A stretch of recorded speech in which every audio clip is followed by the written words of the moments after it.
All right, working on the beetle again. We finished up with the chassis. The only thing that we really have left to do, as you can see over here, we've got these.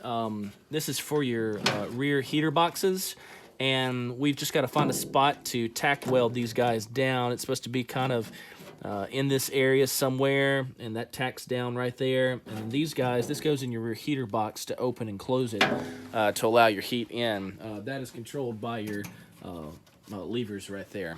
And so after we find where we're going to tack weld that down, I've got some hush mat sound deadening, which I ended up getting off of, I found it for the cheapest that I could. Let's see, as you can see right here, this is Hush Mat Ultra. I think this is about 58 square feet of this stuff. So what we'll end up doing is taking it and putting it all along the bottom here of the floor pan. We'll cover the tunnel with it, everything that you see right there. And then we'll use the rest of it inside the body to just try to, deaden this stuff, the road noise as much as possible, the heat and all that kind of stuff. So that's for the chassis. Now, what we moved on to now is the engine. And as you can see over here, we've got the engine. This is just the case. If you've never taken one down before, you can see the case splits in half. And actually, this is upside down. This is the bottom here. This is where your oil screen filter goes in. And so we heard from our beetle guy. He mentioned that he had heard, and again, don't know all the truth behind this, but we'd already sprayed it red. We wanted it to kind of pop a little bit. And we've heard that I guess there's a myth that if you spray the case black, it will run 10 degrees cooler. But if you spray it red, it will potentially run 10 degrees hotter.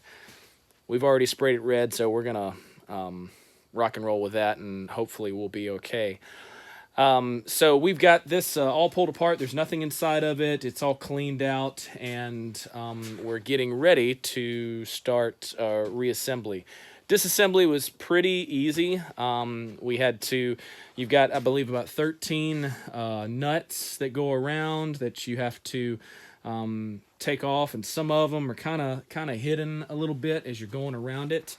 If you have a very dirty engine, if it's one that you've picked up like we did, this engine did not come in this bug. This was a different engine that he had. Our bug guy just happened to have, and so it was kind of dirty on the outside. The inside was pretty good, and so we started trying to pull it all apart, and you got little nuts and things like that that are hidden, that you just gotta be aware of as you're trying to go back to get it to pull out. So this is ready to be reassembled. As you can see there, it's got the number on the side of the case. Looks really good. And once we get it reassembled, I'm going to go back and do some touch up. You can see here that we got some touch up that we need to do on that with the paint. So that is our case. And what we've been doing is getting all the parts that we need in order to get the engine reassembled. And we pretty much have everything that we need. Kind of coming over here, and it's a little bit of a mess. We've got a lot of our parts that we've already done electrolysis on, and we've sprayed. We've got our main heater tubes there, our valve covers, the alternator stand there. We got some more engine tin, got our fan shroud. This we picked up really on the cheap. Our bug guy is pretty awesome. This is a single wire alternator plus the fan, chrome. Got the clamp, the backing plate, and everything. Once this is all said and done, I'll share with you guys how much we spent total, how much we saved on all this. But we saved a ton on this guy, and as you can see, we picked it up on the cheap. As you can see, there's some grinding on this, and again, this is solid chrome. the guy who had it before us started grinding off here, and the reason for that is because of the fuel pump. If you have the stock generator style fuel pump, you put an alternator on, it's not going to clear. And so instead of getting the real fuel pump for the alternator, he chose to just grind that off. So, but that'll be hidden, you won't really be able to see it.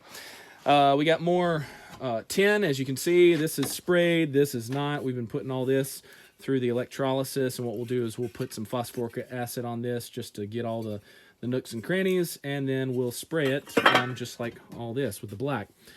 Moving on, you can see here are these assembly rods here. These are your cylinders, and they attach to your case. So as you can see, we got it red on that. It's really gonna stand out real nice. To our heads, what we've done with the heads, this is something that was recommended to us because what we've chosen to do is we went with a bigger cam and bigger pistons. We've got 88s on these guys, and I believe, to be exact, they are like 87.95 or something like that. But anyways, these are 88s. And we've got a bigger cam, so we're gonna, this thing's gonna juice up some more.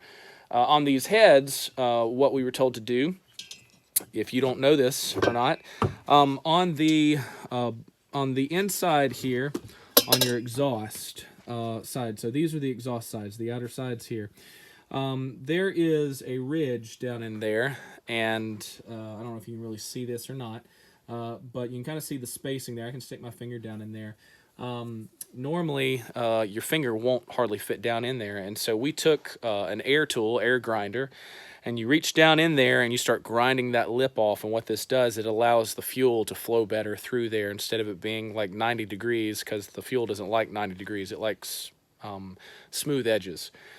So that's going to really kind of help it breathe better as it goes through. So those are our heads. We did end up having to do new seats here, which was a nice pain. My dad made a tool to beat those things out with, and then we used that same tool actually to hit them back in. You can press them in. As you press them in, you start hearing these big clinks as it goes through. Or what we chose to do was just use a hammer and this tool that just fits down in it with a hard edge on the back, and you just kind of hit it in. Let's see what else. We got our rods. There's our oil screen right here. And got our cylinders, our pistons. We've got these are our parts for our crankshaft. We've got new parts, but we pulled them off and wanted to keep them together. Here is a note. So this brass guy right here, and let's see if I can find the original one. Yeah, so here's the original one, I believe. This goes, your distributor goes into a hole on your engine, and there's a shaft there, and that's meant to turn clockwise. If the distributor is not in there, a lot of guys, if they're going to see if the engine will turn over, they will take it and, you'll roll it over clockwise. If it won't turn clockwise, they'll go backwards, and what ends up happening is this ends up stripping out. And so you have to replace this brass guy. So we've got a new one that we're going to put in there. We got a Progressive 3236 carburetor, the intake manifold. There's our crank, as you can see there. And then to our transmission. Now this transmission was very ugly. We took it and cleaned it all up. We ran some gasoline through it to clean it all out because it was all gunky on the inside. As you can see, we got the main gear there. Bearings all looked well on it. It's got the side plates. And we're just waiting on the gaskets, the O-rings, and seals to go to be able to put that thing back together. And then we'll be good to go. So that's kind of where we are with this. As we get ready to, we're waiting on just a couple of other parts. And when we get ready to put it back together, I'll do a video of us assembling it so you can see how that works.